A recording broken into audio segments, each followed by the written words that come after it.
Hello everyone. Before we start, hit that like button and subscribe. Drop a comment with where you're watching from and what time it is for you.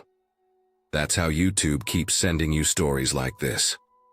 And now, let's get into it.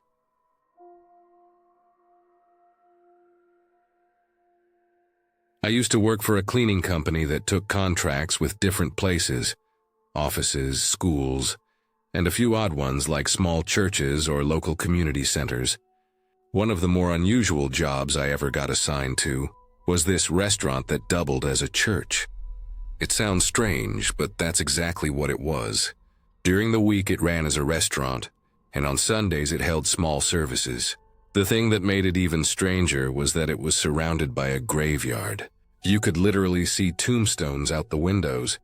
But I lived close by, about a 5-minute walk from that same graveyard, so I didn't think much of it when they told me that would be one of my regular spots.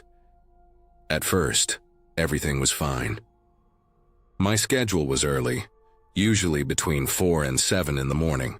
The staff didn't come in until around 9, so it was always just me. The hum of the refrigerators and the sound of my shoes squeaking on the clean floor. Those first few months were calm. I'd show up in the dark, park right near the side door, unlock everything and start cleaning. Sometimes I'd hear the faint sounds of cars passing on the distant road or an owl somewhere out in the trees. But that was it. It was quiet, almost peaceful in a strange way. The layout of the place was simple enough. You walked in through the side entrance and the main dining area was straight ahead. Wooden tables, stacked chairs, old carpet that smelled faintly of coffee and grease no matter how hard I scrubbed it. Behind that was the kitchen, with 2 large walk-in refrigerators humming constantly.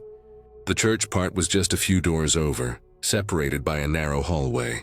That room had wooden pews and stained glass windows that looked eerie in the dim morning light. Underneath the whole building was a basement where they stored extra supplies, cleaning stuff, seasonal decorations, old kitchen equipment. It always felt colder down there, like the air was heavier. For about 3 months, it was completely fine. I never felt uncomfortable. I'd play music on my phone while mopping floors or vacuuming, and sometimes I'd even take a quick break outside to breathe in the early morning air before going back in. Then one day in early August, that changed. It started as an ordinary morning. I got there around 4:15, unlocked the doors, turned on the main lights, and began my usual routine. Wiping down tables, cleaning the kitchen counters, emptying the trash bins. When I finished upstairs, I headed down to the basement to put away some supplies. The moment I stepped on the first stair, something felt wrong. It hit me like a wall, this sudden, sharp feeling of danger. My chest tightened and I could feel my pulse in my ears. It wasn't like normal anxiety or nerves. It felt like every instinct I had was telling me not to go down there. Like I was about to walk into something I shouldn't see. The air in the stairwell felt different too. Heavy, cold. It smelled faintly of wet cement and dust. I stood there for a few seconds trying to tell myself I was just tired, but the feeling wouldn't go away. It got stronger the further I went down. I remember gripping the railing so tight my hand hurt. Every step I took echoed louder than usual, and the sound bounced strangely off the walls.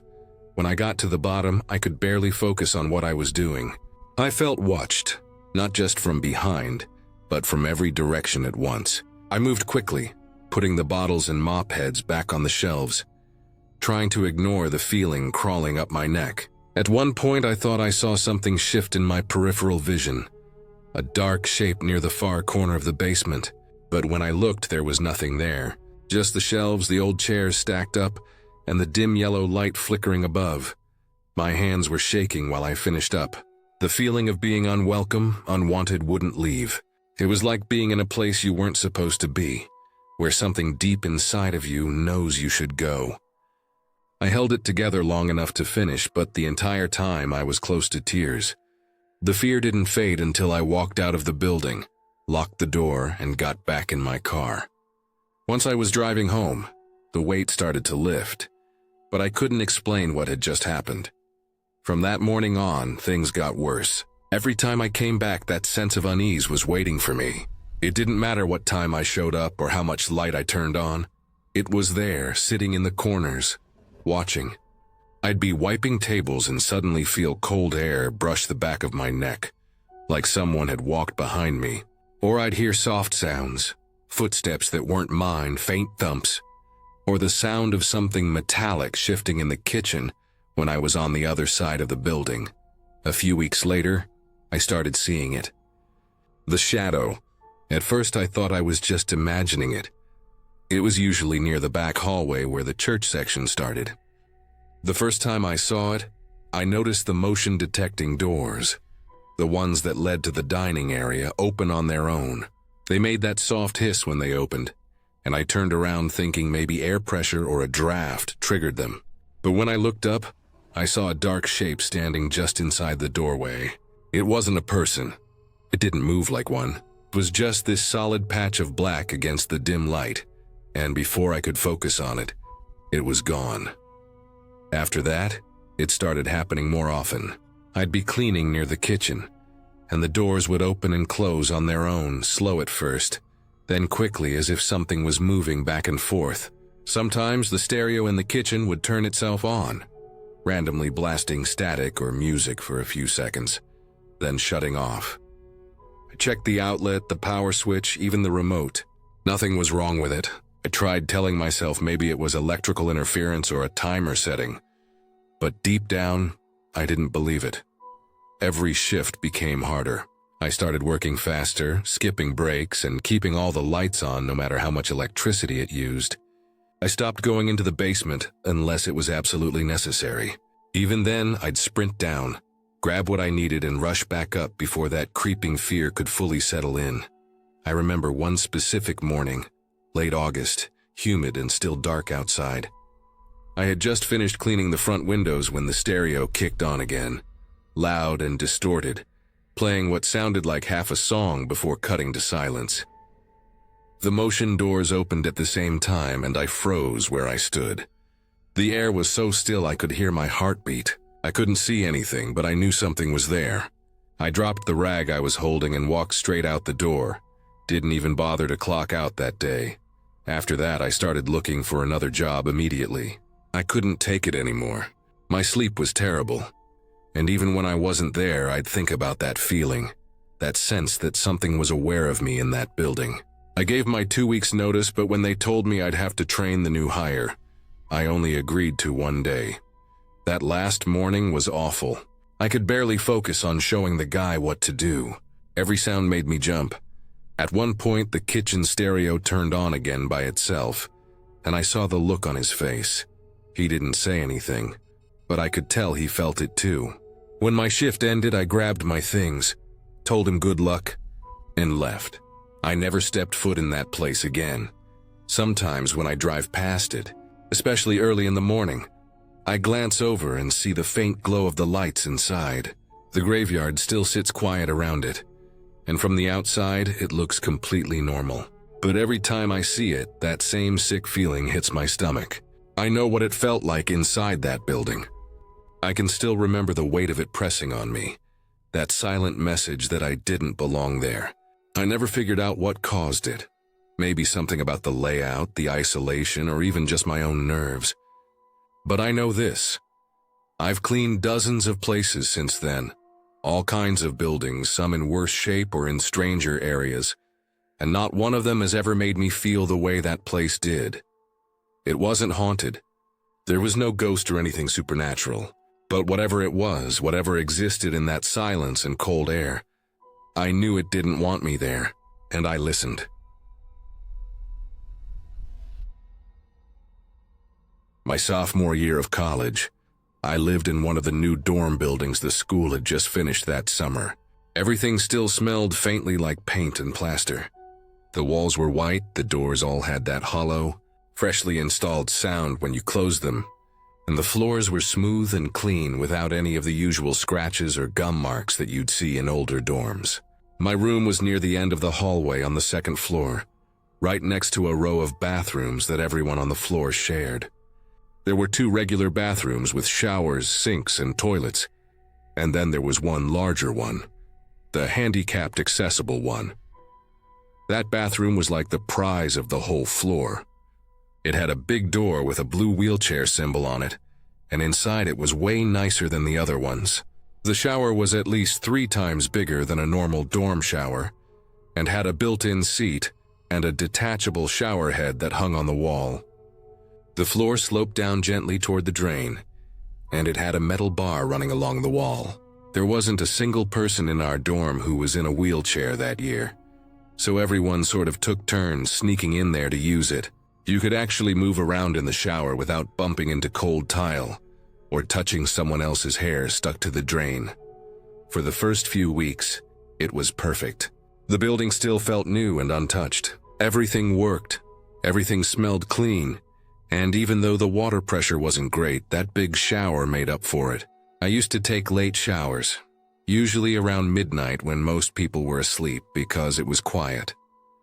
You could hear the hum of the air vents and the faint sound of someone's TV through the walls, but that was about it. It was calming.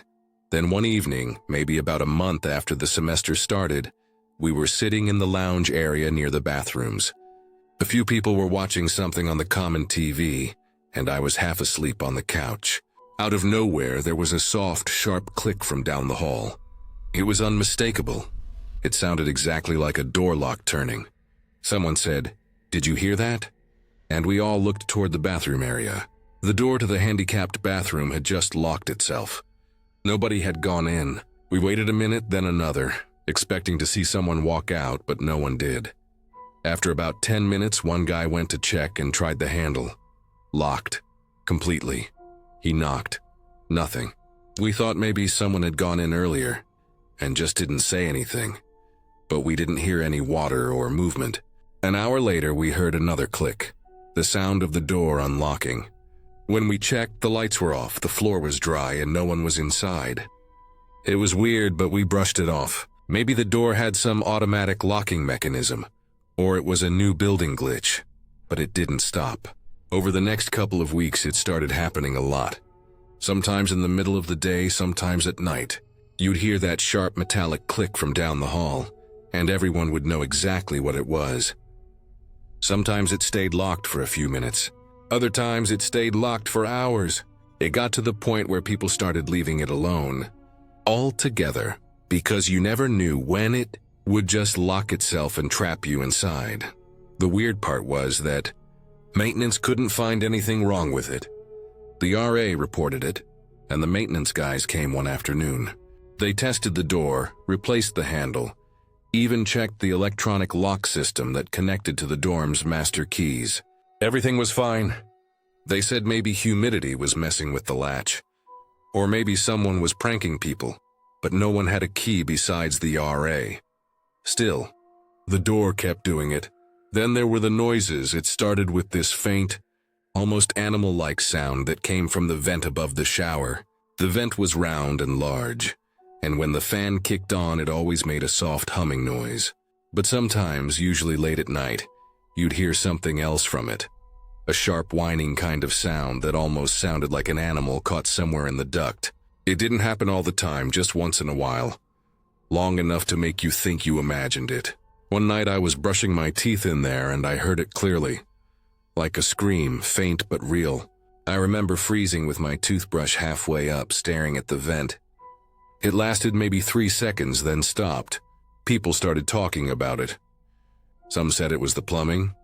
Others said it was air pressure in the ducts. Someone joked that there was a raccoon stuck in the vents. But even the maintenance crew admitted they couldn't find anything alive in there. They checked, opened the duct covers, and said everything was clear. Around that same time, the toilet started shaking. It wasn't constant. It would happen suddenly, like the pipes beneath it were being slammed. You'd hear a hollow banging sound and then feel it vibrate. Once I was sitting in there and felt the whole toilet shake beneath me. The water rippled like something had just hit the pipes hard. The sink would sometimes do it too, trembling slightly, the metal drain cover rattling against the porcelain. You could stand there, hands on the counter, and feel it hum faintly through your fingertips. Eventually, the school shut that bathroom down. They taped an out-of-order sign to the door and said it was closed for inspection. For 3 weeks, we heard noises coming from behind that locked door. Metal clanking, hammering, the sound of running water at random times. We assumed the maintenance people were working on it. But the strange thing was, none of us ever actually saw anyone go in. The door stayed locked almost constantly. After about 3 weeks, the sign changed from out of order to closed for maintenance, do not enter. Nobody ever gave an update. The other bathrooms were still open, and life went on, but that one stayed sealed off for the rest of the semester.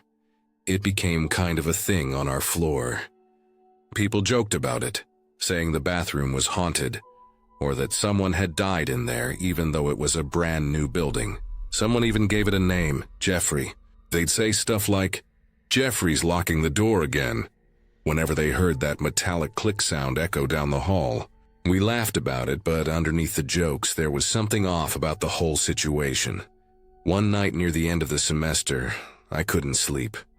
It was around 2 a.m., and I went to the vending machine down the hall to get a drink. When I came back, I passed the bathroom area. The hallway was quiet, that heavy dorm silence where every sound echoes.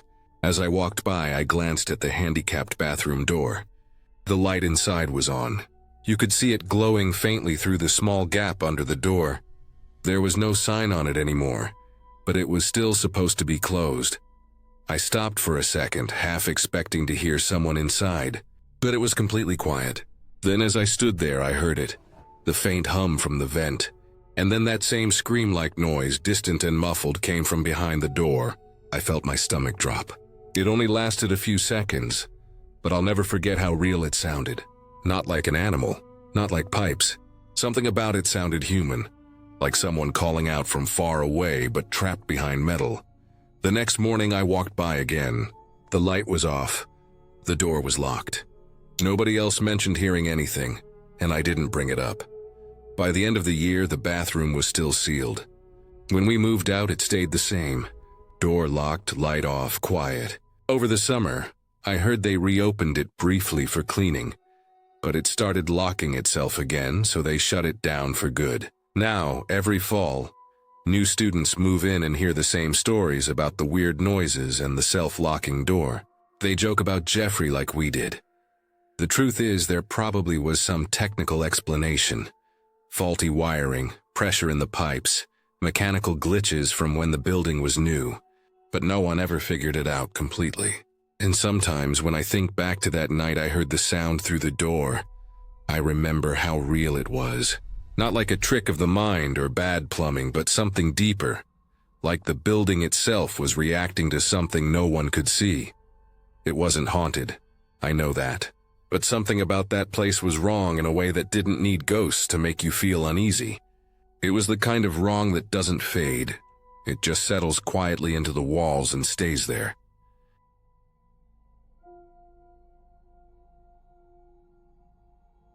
It was late October, one of those evenings where the sky looked like it was holding on to the last bit of daylight before sinking into darkness. The air had that sharp edge that comes right before Halloween, cool enough to make the windows fog if you breathed near them. My parents were heading out to my grandmother's house and told me to watch my younger siblings for a few hours. I was maybe 14 or 15, old enough to be trusted alone, but still young enough to think I was clever for pulling off a good scare. At the time, I had this old paperback book of campfire stories. It was one of those collections you'd find at a school book fair, the kind that had simple but creepy tales about people disappearing in the woods or monsters under beds. My siblings, one sister and 2 brothers, loved when I read from it. It became sort of a ritual that month. I'd light a few candles, turn off the lights, and read in a low voice until they begged me to stop. So when my mom said they'd only be gone for a few hours, I figured it was the perfect time for another round of stories. We got everything ready before they even backed the car out of the driveway. My sister helped me find the stubby candles we used the last time, melted into their holders so deep they looked like they'd been there for years. One brother carried them to the table, and the other turned off all the lights in the living room. By the time I waved goodbye to my mom and stepdad, the inside of the house looked like a scene from one of the stories we were about to read. Dim, quiet and flickering with orange candlelight. They pulled away, the headlights sweeping across the front of the house. That's when I noticed it. All at once, the streetlights went dark. I watched as the glow from neighboring windows blinked out one after another, leaving the block in near total darkness, except for the fading color in the sky. At first, I thought maybe I imagined it. Then I realized the whole neighborhood was out. Every house on the street had gone black at the same time. The weird thing was, it didn't scare me. It actually made me grin. My siblings were already in the living room, waiting for me to come in and start reading, totally unaware of what had just happened. They thought the darkness was part of the mood we were setting up, but I knew something they didn't, that there was no electricity anywhere, not even down the street. I decided to use that. I figured it would add to the atmosphere and maybe make the stories hit a little harder. I lit the candles and opened the book. The air smelled faintly of melted wax and the leftover dinner my mom had made earlier. I started reading. The little flames flickered with each word, and the shadows from our faces stretched across the walls like long, moving shapes. The kids sat cross-legged on the rug, staring at me like they were watching a movie. Every time the wind brushed against the side of the house or a floorboard creaked, I could feel them stiffen. I dragged out the pauses in the stories, made my voice low and serious when the scary parts came up. I knew exactly what would get to them. My youngest brother, he was maybe 5, kept inching closer until he was leaning against my leg. My sister, who always pretended not to get scared, sat stiff and quiet, pretending to read along in the book, even though she was clearly focused on every sound in the room. By the 3rd or 4th story, they were completely hooked. That's when I decided to push it a little further. I told my middle brother to go turn the lights back on so we could read one more before bed. I knew exactly what was about to happen, and I could barely hold in my laughter. He got up, walked to the lamp, and flipped the switch.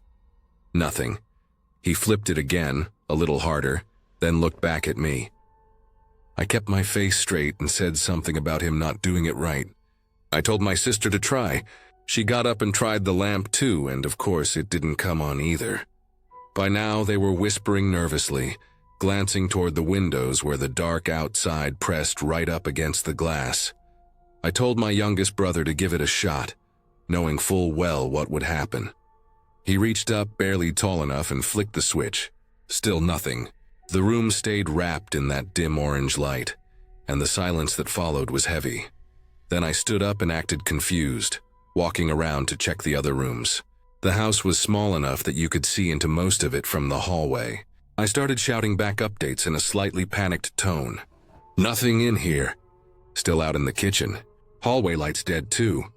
I could hear my siblings start to whisper nervously behind me, huddling closer together.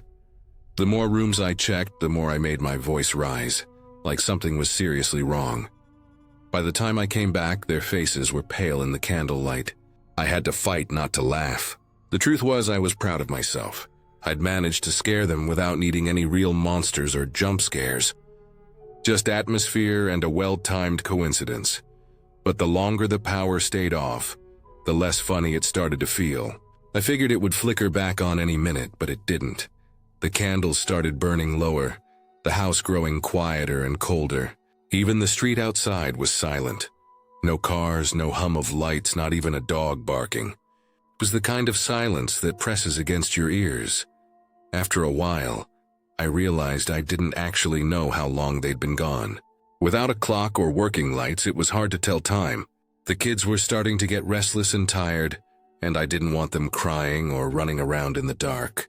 So I tried to calm them down, telling them everything was fine, that it was probably just a temporary thing. Eventually, I got them to settle down. We stayed close together, sitting on the floor with the last candle between us. The wax had melted down to the edge, dripping slowly over the sides. When I finally heard the car pull into the driveway, I felt the biggest wave of relief. My parents came in, saw the candles, and laughed when the kids started telling them how mean I'd been, scaring them while the power was out.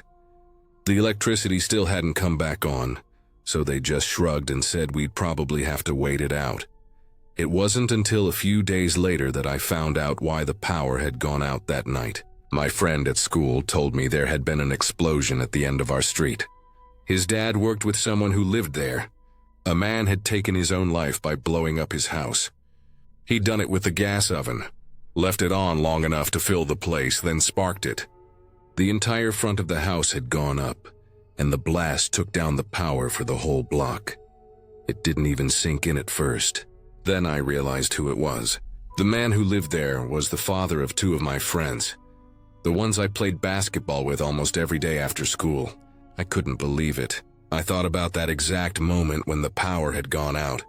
Me standing in the doorway, watching the street go black, completely unaware that just a few houses down, someone's life had ended in that exact instant.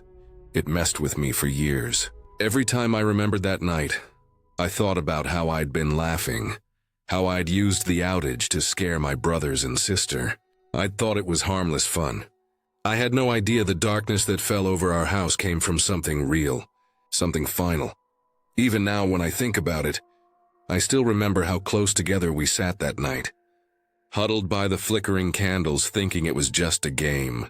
I can still see my youngest brother's face lit by the small orange light, my sister's nervous glance toward the windows, my own voice echoing through the small hallway as I pretended to check the rooms.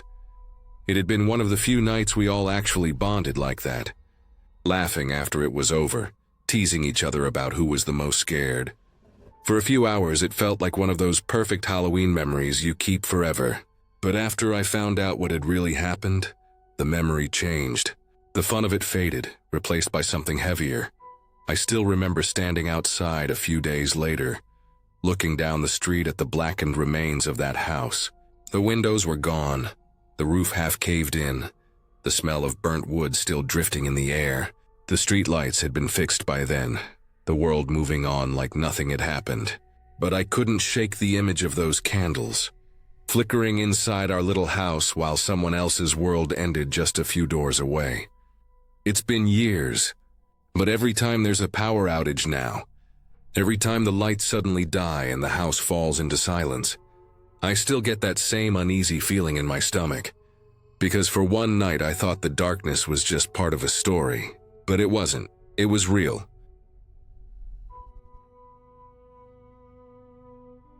When I was around 10 or 11, I had this friend named Liam. He lived in a rougher part of town, one of those areas where houses were close together, and everything always seemed a bit worn out.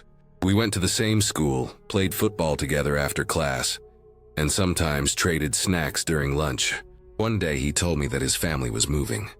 He said they'd found a house in a nicer neighborhood, closer to the woods on the edge of town. I remember feeling a little jealous. The way he described it, it sounded like one of those big houses with gardens and quiet streets where everything felt safer. A few weeks passed, and I asked him when he was moving. He looked down when I brought it up, kind of avoided my eyes, and said they weren't moving anymore. He didn't explain much, just said something about a problem with the house. At that age, I didn't care enough to ask what kind of problem it was. I thought maybe something went wrong with money, or maybe someone else bought it first. Years later, when I was about 16, I saw Liam again at a small get-together. We hadn't talked in a while. At one point during the evening, the topic came up again. The house. I don't even remember how. Maybe we were just talking about old times. Or maybe I mentioned it myself. That's when he told me why they hadn't moved. He said the house was haunted. He said a priest had been there performing exorcisms, and that people heard voices and saw things inside. He said his parents were scared off after seeing something themselves. He didn't give a lot of detail, just said that the whole situation was strange, and his parents dropped the deal, even though they were getting the place for about a third of what it was worth. I laughed about it back then, even though something about the way he said it stayed in my mind. He wasn't joking. He didn't have that tone. He said it like someone repeating something serious they didn't want to think about again. After that, I started noticing the house. It was on the edge of town, the very last one in a short row of older houses that backed onto the woods. The woods weren't thick, just a stretch of trees and brush that led down toward a small creek. but the house itself always stood out. It had this slanted roof and peeling paint, and it looked abandoned even though it wasn't. Sometimes I'd see curtains in the upstairs window that looked freshly hung. Other times they were gone. I never saw anyone outside. Never saw lights, never saw a car in the driveway. When I got older and started running, I'd sometimes take the route that passed near there. I didn't do it on purpose. It was just the quietest stretch of road, and it looped back to where I lived. But every time I got near that house, I'd feel a weird heaviness.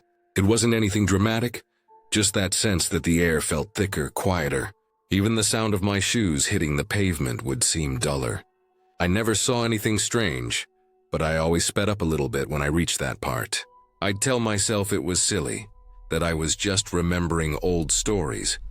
But no matter how much I reasoned with myself, I couldn't make that tight feeling in my chest go away until the house was behind me. That feeling stayed with me, even as I got older. I left town for a while, went to university, moved to a few different cities, came back now and then to visit family. Every time I passed through that area, I'd glance toward the woods and see the house still standing there. It looked worse as the years went on. Roof sagging, paint stripped almost completely, the garden overgrown. But it never looked truly empty, if that makes sense. There was always something about it that felt lived in, or maybe just watched. It wasn't until I was in my 40s that the story came up again, completely out of nowhere. I was at a friend's place one evening. We were watching a football match on TV, having a few beers, just a normal night. His girlfriend was there too, sitting with us for a while before she started telling us this story. She was talking about one of her friends who had recently bought a house in town for an unusually cheap price. First, I wasn't paying much attention. People always love talking about bargains, and I figured it was just one of those stories about someone getting a good deal. But as she went on, I started listening more closely. She said the house was old but spacious near the woods, the last one in a row. That alone made my chest tighten a little. Then she said her friend and her friend's partner had only stayed there for about a week before leaving. She said that one night, after they had gone to bed, they heard the television come on downstairs, full volume. The man went down, turned it off, and came back to bed. 10 minutes later, it happened again. Same thing, blaring sound, no one there.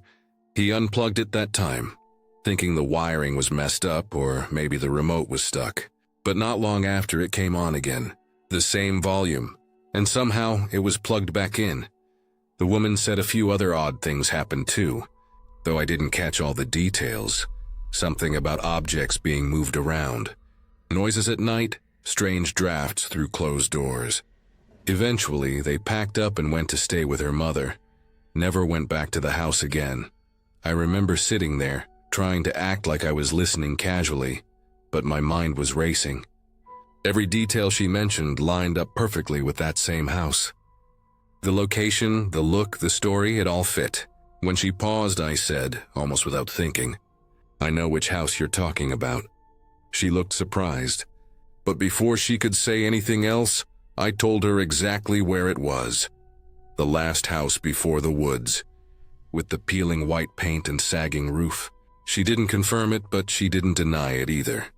That night, when I drove home, I had to pass by that area. I didn't want to, but there wasn't really another route that made sense. It was late, the road empty, the streetlights throwing those dim yellow patches on the ground every few meters. When I got near the house, I slowed down without realizing it. The windows were completely dark, and the yard was swallowed by weeds. For a moment, I thought I saw a faint light flicker inside, but it might have just been my headlights reflecting off the glass. I drove past faster than I meant to, heart pounding harder than it should have been. Even now, I don't know what to make of it. I don't believe in ghosts or exorcisms or whatever stories people tell about haunted houses, but I can't ignore the pattern. Families buy the place for cheap, thinking they've found a bargain, and then they leave. Every few years, someone else moves in, and within weeks, the curtains are gone again. Sometimes when I'm running errands, I'll pass near that neighborhood, and I always find a reason to take the longer route around. It's not that I think something will happen. It's more that I can't shake the uneasiness that comes with it. I don't like thinking about how many times people must have gone through that same thing. How many times someone probably stood in the dark wondering why they got such a good deal on a house nobody else wanted. I think about Liam sometimes. He and his family probably never realized how close they came to ending up there. I imagine what it might have been like if they'd moved in, what they might have seen or heard. Maybe they were lucky. Maybe whatever was wrong with that house isn't something you can explain, but it's something that keeps people from staying. Every town has a place like that, one that looks normal from the outside but carries something underneath it. Not something supernatural, but something that makes people uneasy in ways they can't explain. A history buried too deep to understand, or a feeling left behind by all the people who've left it. And even though I've never seen anything strange there myself, I know that if I ever find myself running past it again, I'll do what I've always done. I'll keep my head down, pick up my pace, and won't look back until I'm sure it's out of sight. 'Cause some places don't need ghosts to make you afraid. Sometimes the silence, the emptiness, and the way your own thoughts echo through it are more than enough.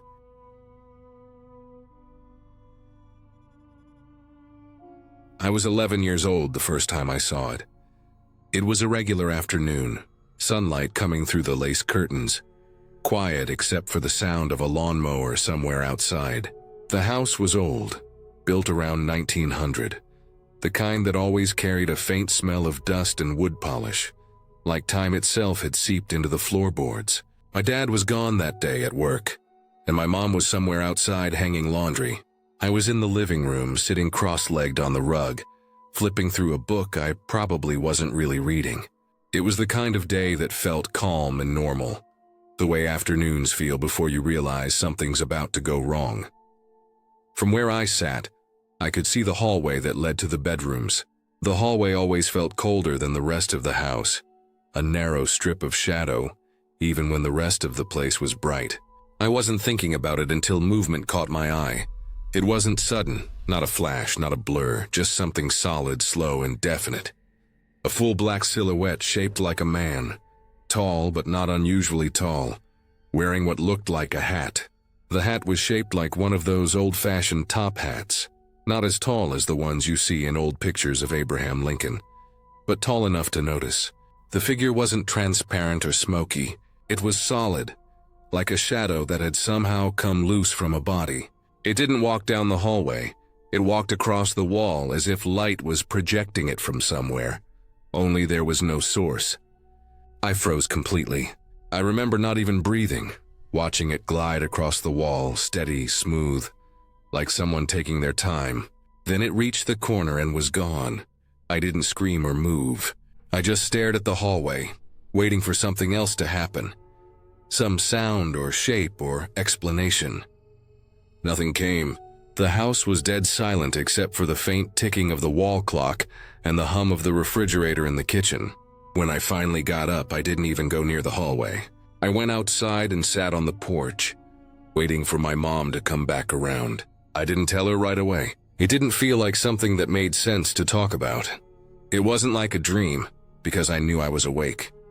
I told myself it was just an old house and maybe a trick of the light. That's what I wanted to believe. That house had a personality of its own. You could hear it breathing sometimes, in the way the walls creaked and settled, the way the air seemed to move even when the windows were closed. Things would happen there that made no sense. Not every day, not even every week, but often enough that you noticed a pattern. Objects would move or fall for no reason. Once a picture frame sitting flat on a dresser slid off and landed face down while I was in the room. Another time, one of my mom's ceramic angels flew from a shelf and shattered on the floor in the middle of the night. My dad blamed vibrations from passing trucks, but we lived far from the main road. The nearest heavy traffic was miles away. He would shrug it off, annoyed but unconcerned, while my mom would just shake her head and say old houses were like that. The weirdest part was my bedroom. It was at the end of the hallway, on the right, the same hallway where I'd seen that shadow. The room had a single window that looked out over the backyard, and an oak tree that blocked most of the light. Even during the day it was dim, with this heavy stillness in the air. The wallpaper was faded, peeling in spots, a floral pattern that had lost its color decades ago. The floorboards creaked when you walked, and sometimes they'd pop at night as if someone was stepping across them. I hated that room. I used to drag my blankets into the living room and sleep on the couch, telling my parents I just wanted to watch TV. My dad teased me for being scared of nothing, but the room always felt wrong. It wasn't something I could explain. It was just a sense that the air there didn't belong to me. My dad was the kind of man who didn't believe in anything he couldn't see or measure. When I told him the room scared me, he laughed and said I was letting my imagination run wild. One night he decided to prove me wrong. He said he would sleep in that room to show me there was nothing to be afraid of. I didn't argue. I just said okay. That night he took his pillow and blanket into the room, and I stayed up late trying to listen through the wall. At some point I must have fallen asleep on the couch, because the next thing I knew, it was morning. My mom was making breakfast and my dad wasn't in his bed. I found him asleep on the couch, still wearing the same clothes he'd gone to bed in. I remember staring at him, confused, and then walking down the hallway to peek into my room. What I saw made my stomach drop. The walls were covered with religious pictures and crosses, at least half a dozen of them. Some were new, others looked old, like they'd been taken from storage. My dad had nailed or hung them all up during the night. I stood there staring at them, trying to figure out why. When I asked him about it later, he just told me to forget it. He refused to say what happened. That alone scared me more than anything. My dad didn't get scared easily. But something had happened in that room that made him change completely. From that day on, he never teased me again about the house. He even started leaving the hallway light on at night. We moved out a few years later, after I started high school. The new place was smaller, newer, brighter. It didn't make strange noises or smell like old wood. For a long time, I tried not to think about the old house. I told myself everything that had happened could be explained somehow. Drafts, bad wiring, maybe even stress or imagination. I wanted to believe that because it made me feel normal.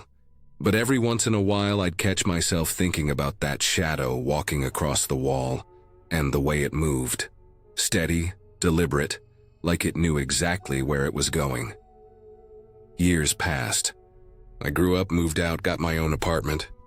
I stayed skeptical about anything supernatural. People told me ghost stories. I'd nod politely but never really believe them. I figured people saw what they wanted to see. Then one day, out of nowhere, my mom brought up the old house in conversation. She said the woman who bought it after us had called her, asking if we'd ever had problems there.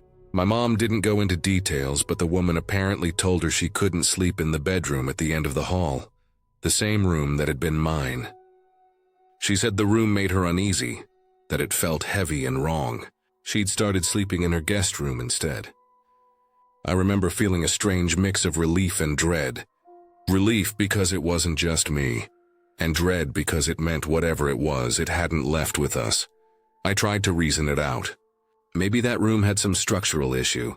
Bad insulation, uneven floors, something that caused subtle vibrations or drafts that made people uncomfortable. Old houses settle, wood shifts, light changes. Maybe that explained everything. I wanted it to. But deep down, I couldn't shake how certain I was about what I'd seen that day. It wasn't a trick of the light. It wasn't a reflection.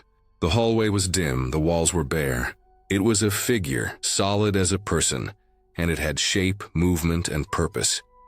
As I got older, I started thinking about the house differently. The house was old enough to have lived through generations of families, and I wondered what kinds of things might have happened there. The Hat Man, I learned later, was something people described seeing during times of stress or in places filled with negative emotion. Some said it was sleep paralysis. Others said it was a hallucination caused by poor lighting or anxiety. I didn't know what to believe, but it made sense that the house carried a kind of residue, of arguments, of loneliness, of whatever emotions had soaked into its walls for more than a century. My parents fought sometimes back then, and my dad had a temper. Maybe the house wasn't haunted in the ghostly sense, but in the emotional one. Maybe it absorbed everything people left behind. I remember once, long before my dad's night in that room, hearing noises coming from inside the walls. It wasn't the scurrying of mice or the soft sound of pipes expanding. It was slow, almost like a dragging sound. I pressed my ear against the wall and could swear I heard breathing. I never told anyone about that. Another time, the door to my room closed by itself. Not slammed, just slowly pushed until the latch clicked. I remember sitting up in bed, my chest tight, staring at the doorknob, waiting for it to turn. It never did. But I didn't sleep that night.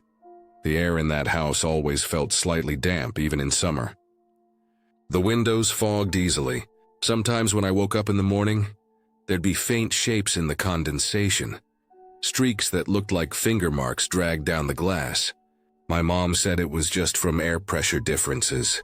She might have been right, but once I wiped the window clean before bed and closed the curtains, and the next morning the same marks were back in the same pattern. The repetition of that kind of thing wears on you. It makes you start questioning what's real and what your mind might be inventing. After my dad's night in my room, he started acting different in subtle ways. He wouldn't go into that room again. He'd walk by it quickly, avoiding looking inside. Sometimes he'd leave the door shut for weeks at a time.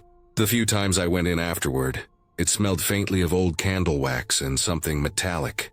He'd kept all the crosses and religious pictures up, and sometimes I'd noticed that they had been moved slightly, like he'd gone in and adjusted them without saying anything. He never talked about it, not even years later. Not until long after we'd moved. When he finally did tell me, it was casual, almost like he wanted to get it off his chest. He said he woke up that night and felt something crawl up his leg, slow and deliberate, like one of our cats. But when he reached down, there was nothing there. Then the blanket started to pull off the bed from the corner, inch by inch, until it slid to the floor. He said it wasn't a sudden jerk. It was slow, controlled, like someone was doing it on purpose. That's when he got up and left the room. He didn't even look back. He didn't tell my mom at first because he didn't want to scare us, but he couldn't explain it. He thought maybe it was sleep paralysis, maybe a dream, but it felt too real. After he told me, I started thinking back to that first moment, the shadow on the wall. Maybe the two things were connected, or maybe both were tricks of perception. The human brain sees patterns and movement where there's none, especially in dim light. Maybe I'd seen the shape of something cast from outside. A branch, a passing car, even my mom walking outside. But I remembered too clearly how tall and human-shaped it was, how it moved like someone walking, not swaying like a shadow of something else. It wasn't a blur, it had definition, a head, shoulders, the hat. I could see the edge of it sharp against the wall. That's the part that never fit into any logical explanation I tried to make. Looking back now, I realize that what frightened me most wasn't just what I saw, but how the house felt after that. It changed the way I moved through it. I stopped walking past the hallway when it was dark. I'd take the long way around through the kitchen to get to the bathroom at night. I'd leave the lights on longer. Even sounds that were normal before, the settling wood, the hum of the fridge, started sounding different, sharper, like the house was alive and listening. It was a kind of fear that got under your skin, not from any one thing, but from the constant uncertainty that something was just beyond what you could see. When we finally left that house, we didn't do any kind of goodbye. My parents sold it quickly, packed everything in a weekend. I remember watching the moving truck pull away and feeling both relief and sadness. I'd spent most of my childhood there, and despite everything, it was home. For months after, I'd still dream about the hallway, the way the light hit the wall in the afternoon. Sometimes I'd dream I was walking down it, and the air would get thicker and colder with each step, until I reached my bedroom door and couldn't make myself open it. I'd wake up drenched in sweat, heart racing, but I'd never see anything in the dream. Just the door, waiting. As an adult, I sometimes looked up the address on real estate websites. The photos showed that the new owner had renovated a lot. The wallpaper was gone, the floors refinished, the lighting brighter. But even through the screen, I could still feel that same weight in the air when I looked at my old bedroom. It was strange how you could sense something through a photograph, a faint tension that reminded me of standing there as a kid. I wondered if the house still creaked at night, if the new owners ever heard things or saw shadows move where they shouldn't. I never reached out to ask. I didn't want to open that door again, even in conversation. The older I get, the more I believe the house itself wasn't haunted by a ghost, but by emotion, by energy left behind. It's something that happens to old places, especially ones that have seen a lot of life. Every argument, every sickness, every lonely night adds to it, until the air becomes heavy with memory.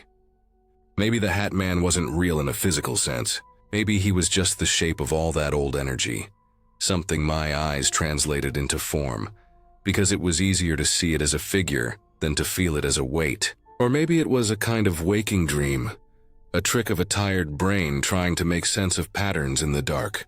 Still, I can't shake how clear that image was. The solid outline, the top hat, the calm way it moved. It didn't feel like something that belonged in my imagination. It felt external, observed, not created. Maybe the truth is somewhere in between. Something psychological but triggered by real environmental factors. The way light from outside could create shadows that the brain misinterprets. The way sound and vibration affect perception in old houses. All I know is that it was real enough to make my 11-year-old self never forget it. Now, every October, when the air starts cooling and the light shifts in that same pale way, I think about that house, the smell of it, the way the hallway stretched like a tunnel. Sometimes I'll be sitting in my own home, and out of the corner of my eye, I'll catch a shape move across the wall, a shadow from passing cars or tree branches, and for a split second, I'll feel that same jolt of cold fear. It's never him, of course. It's just my mind remembering, but it's strange how vividly those memories come back, how your body remembers fear even when your mind has moved on. If there's one thing I've learned, it's that places can hold on to things. Not ghosts, not spirits, just the weight of what's happened inside them. The old house was over 100 years old when we lived there. It had seen people come and go, families grow and die, arguments, illnesses, moments of happiness and grief. Maybe what I saw was just the shape of all that, condensed into a single dark figure crossing the hallway. Maybe the Hat Man was never a man at all, just the way the past makes itself seen for a second before disappearing again. Whatever it was, it marked me. It taught me that fear doesn't need proof to exist. Sometimes the scariest things aren't what you can explain, but what you can't stop remembering. That old house still stands, but I've never gone back. I don't need to. Some places stay with you long after you leave them, and some shadows don't fade, no matter how bright the light gets.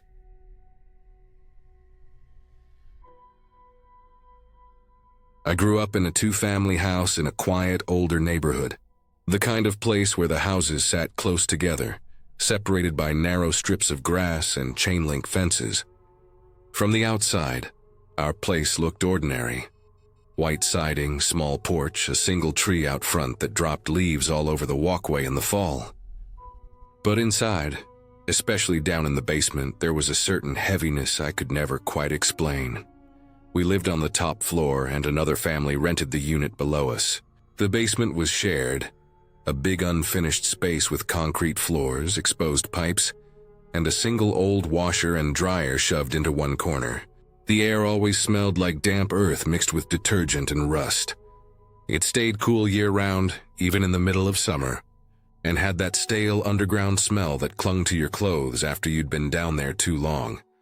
All the lights were in the center of the ceiling, bare bulbs hanging from long cords with pull strings. The single small window near the top of the far wall didn't do much.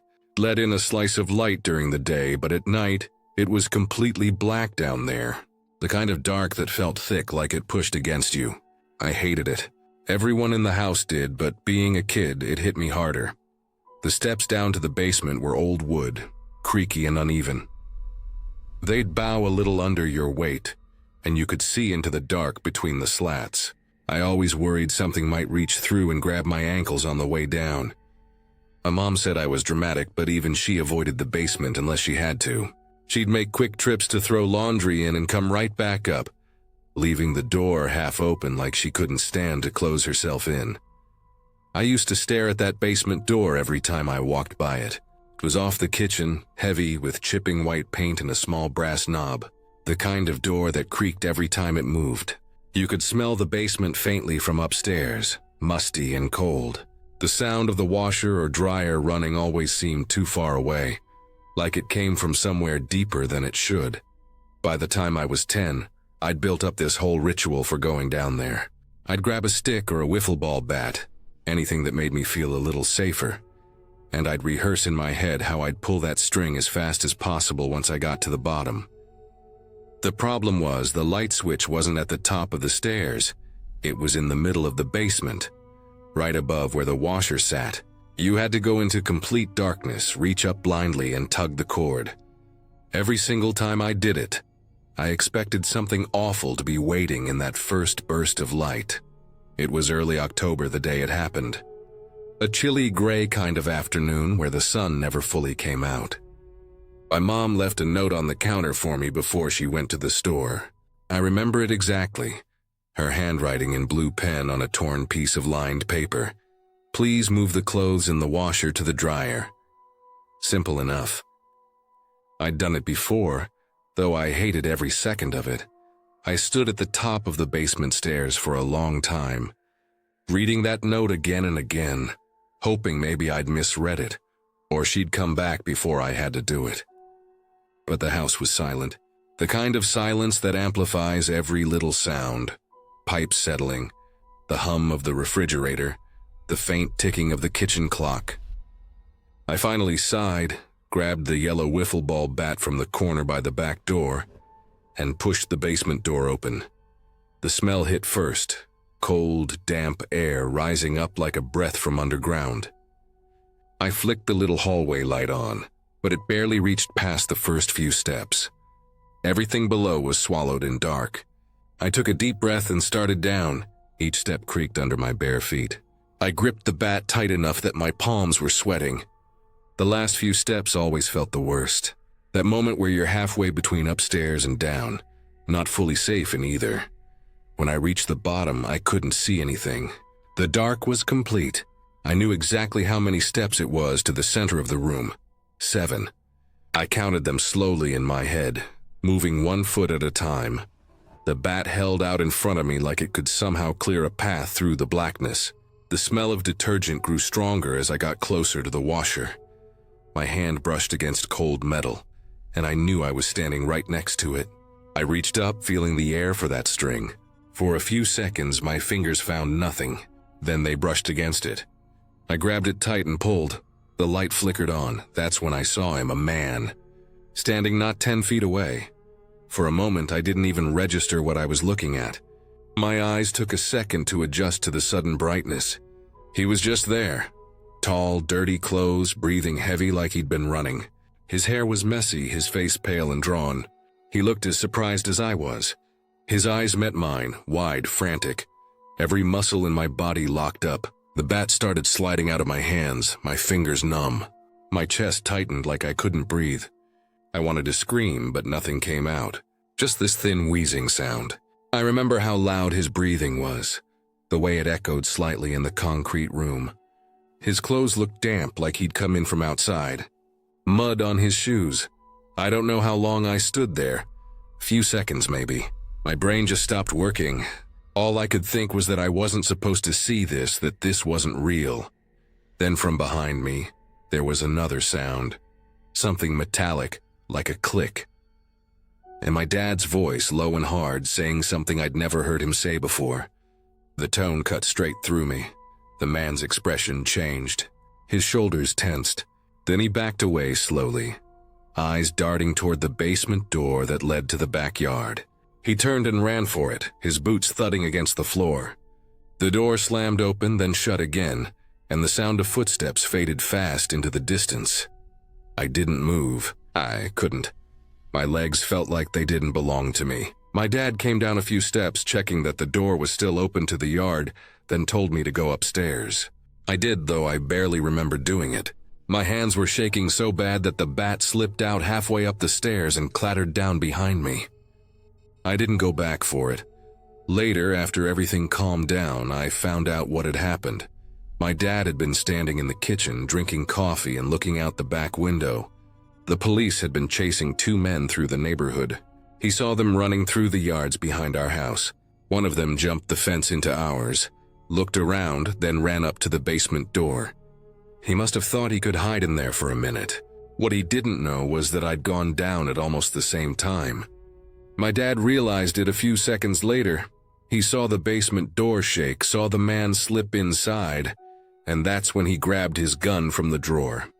The timing was terrifyingly close. If I'd gone down 30 seconds earlier or later, maybe nothing would have happened. Or maybe something worse. The police came later that day. They caught both men a few blocks over, hiding behind a shed. They'd broken into a few houses earlier that week.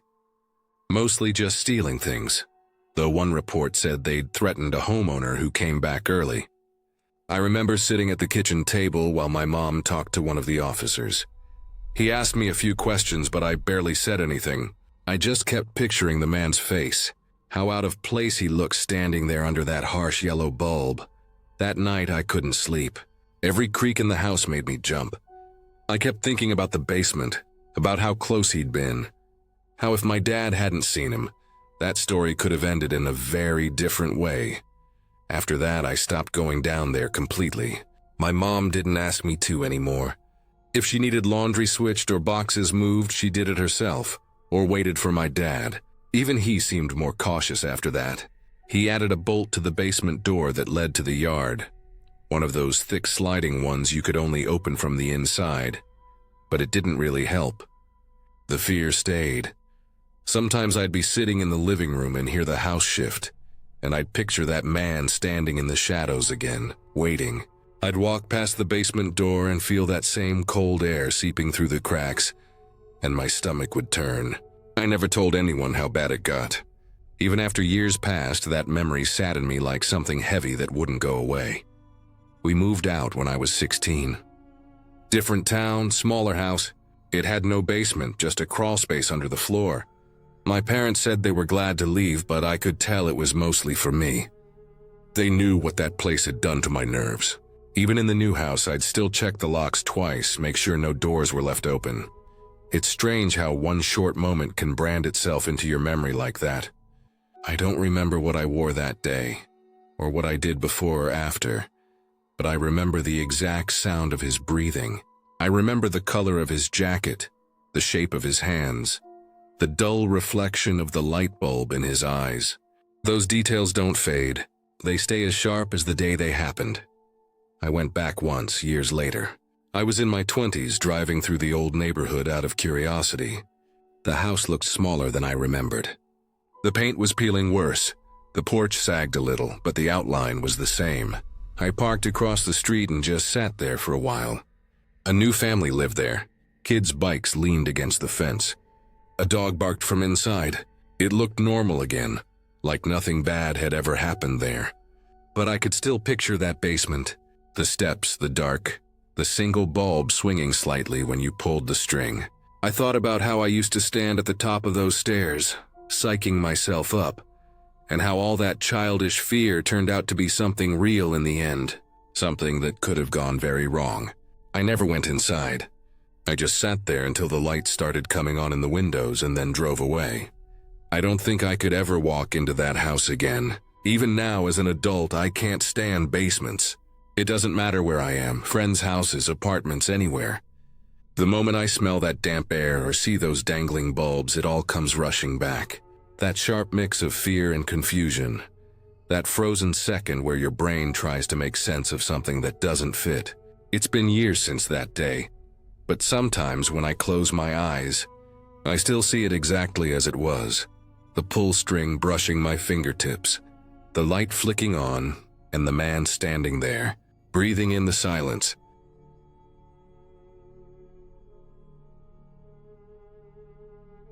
I grew up in a small, quiet town where everyone knew everyone. It wasn't the kind of place where strange things happened. People left their doors unlocked during the day. Kids rode their bikes up and down the street until dark, and gossip was the most excitement anyone got. But there was one house that always stood out. My neighbor's place, 2 doors down. It wasn't old or creepy looking, Just a plain two-story house with faded white siding and a small front yard. But everyone in town knew the rumors about it. People said it was haunted. It had changed owners a few times before 2001. Every family that moved in never stayed long. Some said they heard voices. Some said they felt things move around on their own. Most people just brushed it off as local talk, the kind of stories that small towns feed on. Still, no one ever seemed comfortable living there for long. Then one summer, a new family bought it.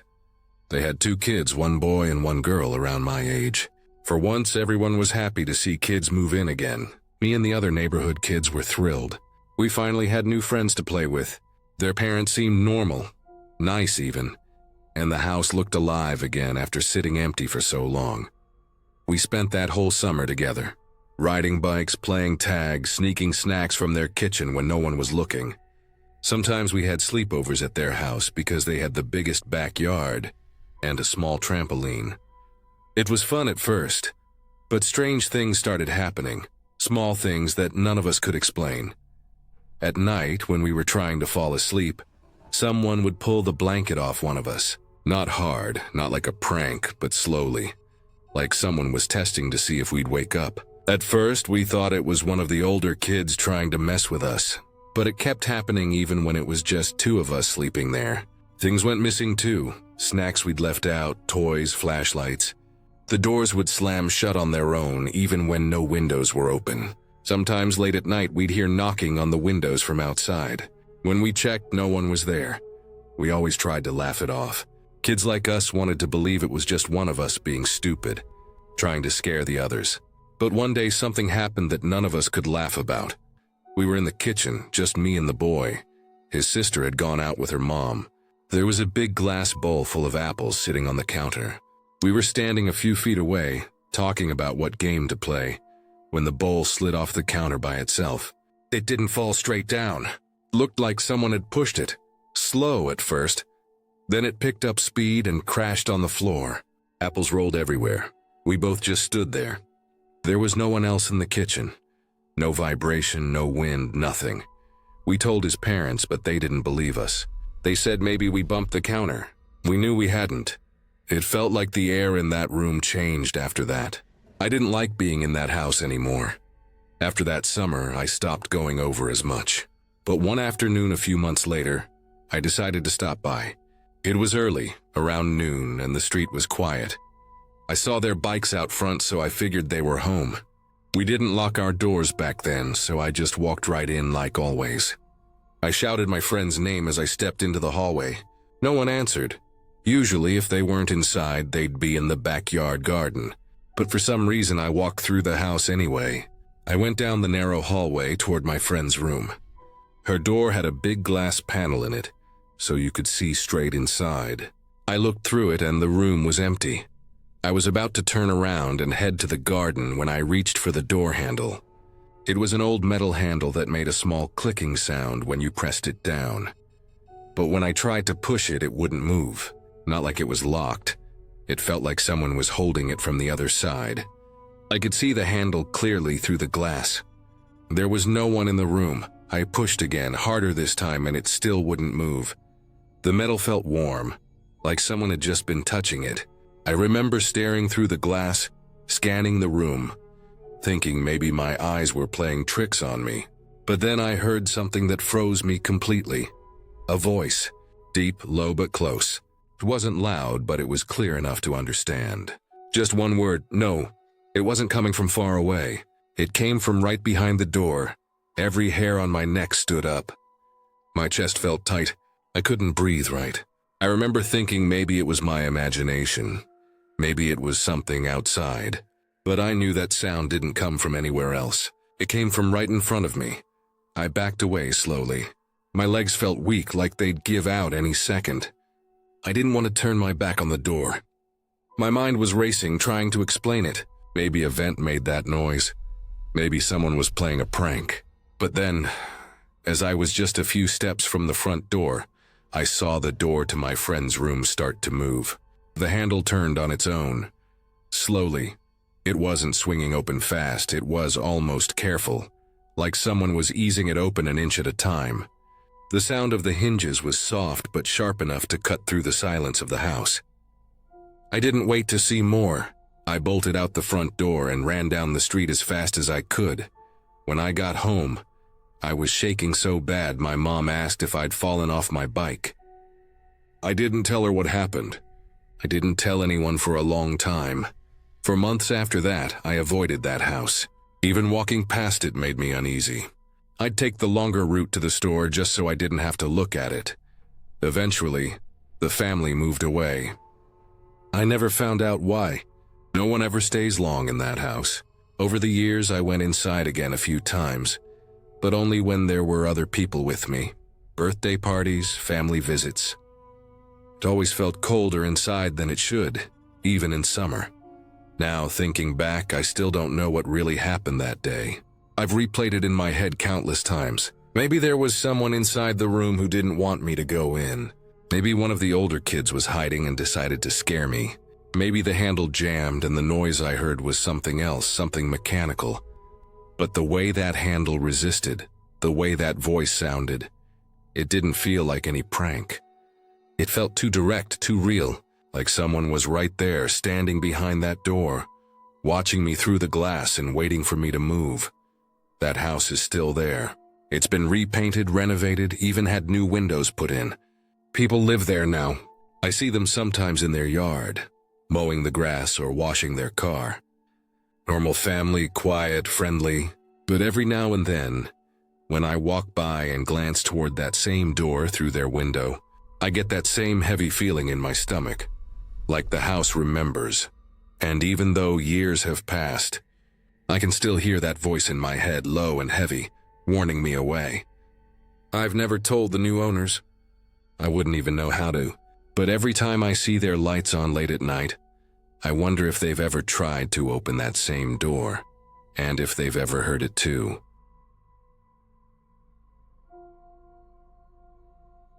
Back in 2011, we moved into a new house. It wasn't old, not the kind of place you'd think anything weird would happen in. It was a standard single-story home, quiet neighborhood, trimmed lawns, a small park across the street. I was still in school back then, maybe 13 or 14. My room was the last one at the end of the hallway, with a single window facing the backyard. Nothing about it ever felt strange at first. A couple of months after we settled in, I started noticing something that didn't make much sense. Every day after school, I'd go into my room to drop my backpack and my TV plug would be out of the wall. It was one of those big old rear projection TVs, heavy and boxy with thick glass. The plug didn't just fall out easily. You had to tug it a bit to get it loose. At first I thought maybe it was the cat. We had this orange tabby that used to run across furniture and knock over anything that wasn't nailed down. It made sense at the time. The cat probably brushed the cord, maybe got tangled in it or something. But then it started happening every single day. I'd plug it back in before bed, make sure it was pushed in tight, and by the time I got home from school it was out again. It became a kind of routine. Backpack down, check the plug, shake my head, plug it back in. It was annoying, but I didn't think much of it. Then one night I woke up for no real reason. The room was quiet. There was a small amount of moonlight coming in through the blinds, just enough to make out the shapes of my furniture. The air felt a little heavy. That still kind of silence where even the cat isn't moving. My eyes adjusted, and I saw someone standing next to my TV. She was a red-headed woman wearing a pink floral nightgown. The way she was standing looked so calm, like she belonged there. Her head was slightly tilted, and she was smiling in a way that didn't feel threatening, just wrong somehow. Not like a grin, but a soft smile that didn't fit the time or place. I remember just staring, frozen, thinking it was my mom. She had reddish hair too, and sometimes wore long sleep shirts. I blinked a few times, told myself I was just half asleep, and pulled the blanket over my face until I drifted off again. The next morning, I got up and saw my TV unplugged again. Only this time the outlet had black burn marks around it. The plastic on the plug itself looked warped, like it had melted. I touched it, and the plug crumbled a little at the end, brittle from the heat. The smell of burnt plastic lingered faintly. No one had used the TV that night. I asked my mom if she noticed any burning smell, but she hadn't. I replaced the extension cord and left it alone after that. The TV never unplugged itself again after that night. Years went by. I didn't think about it much anymore. Just became one of those weird memories that fade behind all the regular stuff. Then, maybe 2 years later, something else happened. I was home from school one afternoon. My mom had been watching Desperate Housewives, and I joined her on the couch. After a while, she dozed off. The house was quiet except for the sound of the TV. It was a calm day, the kind where you don't expect anything unusual. In the corner of the living room, there was a big box filled with old toys. Stuff from when I was a kid. Plastic dinosaurs, Hot Wheels, and a remote control Mario Kart car that used to be my favorite. It was the Donkey Kong one, brown and yellow with a small controller that had long since lost its batteries. I hadn't touched that thing in at least 7 years. The controller didn't even have the battery cover anymore. While watching TV, I suddenly heard a mechanical whirring sound. It took me a second to place it, but it was coming from that box. Then before I could react, the Donkey Kong car shot forward inside the box, full throttle, crashing into the sides for a good 10 seconds. I froze, it made no sense. I got up, walked over, and looked inside. The car was off. The switch underneath it was in the off position. The controller was off too. I picked it up, turned it around, and saw there were no batteries in it at all. I felt a weird heaviness in my chest. It wasn't fear exactly, more like confusion mixed with something cold running through me. I put it down, stepped back, and tried to think logically. Maybe a leftover charge, but 7 years? No way. I placed it on the floor, turned off the TV, and waited. For a few minutes, nothing happened. Then the car suddenly jerked forward, tires spinning, and drove straight into the wall. The impact made a small plastic crack sound. It just sat there after that, silent. I didn't move for a long time. That night I kept thinking about the burnt socket years before, the woman by my TV, and now this. I couldn't connect them, but I also couldn't shake the feeling that they were connected somehow. I didn't experience anything else personally after that, but my mom did. She started mentioning how toys in the house would turn on by themselves when she was alone. Little things like a talking doll making a sound in the middle of the night, or a music box starting to play a few notes before stopping abruptly. She tried to make sense of it by saying maybe it was a short circuit, or low batteries, but deep down I could tell it unsettled her. There was one night she said she woke up to the sound of someone coughing in the bathroom. She thought it was my brother, but when she went to check, the bathroom was empty. The air smelled faintly of smoke, like something burnt. She described it as a man's cough, raspy and wet, and said she thought she saw a shadow move past the mirror. I didn't hear it myself, but the way she told it made me believe that something about that house just didn't feel right to her. She started keeping the hallway light on after that. Over the years, we all just got used to the small things. Toys that wouldn't stay off, strange mechanical sounds late at night, flickering lights that didn't make sense. It wasn't constant, just enough to make you second-guess yourself. Looking back now, I think there was something about that house that carried old problems. Not supernatural, just electrical maybe. I remember the wiring always acting up, light switches that didn't control anything, random outlets that gave small shocks when you plugged something in. The burn mark on my old TV outlet might have been a sign of something deeper. Maybe bad grounding or a surge issue that caused random currents through the house. Maybe the motors in the old toys picked up on that somehow. Even the coughing my mom heard could have been something explainable. The pipes in that house were old, the kind that groan and gurgle when the water heater kicks in. Sometimes the sound would echo through the vents and almost sound like voices. But even with all those explanations, I can't shake the memory of waking up and seeing that red-headed woman standing next to my TV. The more I think about it, the more it bothers me. My mom never owned a pink floral nightgown. She's never had red hair either, not even close. The thing that gets me most is that the night the socket burned, we never lost power anywhere else in the house. Just that outlet. I checked the breaker box the next morning. It was fine. No tripped switch. The TV still worked, even though the plug looked half melted. It's been years since we left that house. Sometimes when I visit my mom, she still mentions it in passing, like she's trying to convince herself it was nothing. She says things don't happen like that anymore in her new place. Everything feels normal now, but every so often, when I visit and the house goes quiet late at night, I'll catch myself staring at the dark corner of the room where her TV sits, just waiting for something small and mechanical to move again. And even after all this time, I can still picture that faint moonlight from my old room, and the shape of a woman standing too close to the glow of the screen, smiling, calm, silent, like she was waiting for something that never came. I tell myself it was just a dream, but there's still a part of me that remembers how the air felt that night, heavy and warm, like the house itself was holding its breath. And sometimes when I can't sleep, I think about how everything stopped after that outlet burned, like whatever was behind all of it finally had enough.